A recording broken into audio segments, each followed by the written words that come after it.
ангелы, есть демонята, есть просто нереальные красотки.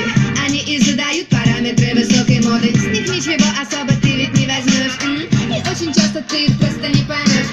Зато тебе всегда приятно очень-очень-очень смотреть фигуру и любовь глубокой ночью. Такие девочки не ездят на маршрутках. Такие девочки мечтают о большой мишутке. Они красивы, спора просто нет, нет, нет. И ждут тебя всегда на жаркий обед.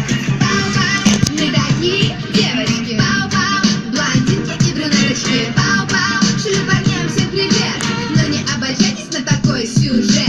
Пау-пау, мы такие девочки. Пау-пау, блондинки и брюнеточки. Пау-пау, шлю парням всем привет. Но не обольщайтесь на такой сюжет. Все мы такие разные девчата. Есть ангелы, есть демонята. Помимо красоты еще бывают умницы. И тут парням серьезно надо сейчас думаться. Если захочешь скромную кокетку, то не ищи такую в клубах, это редко. Они домашние, уютные и милые, как можно дольше дорожат своей фамилией. Такие девочки приходят рано вечером. Такие девочки заботятся о вечном. Для них семья, душа, любовь в приоритете. Желаю всем парням такую даму встретить.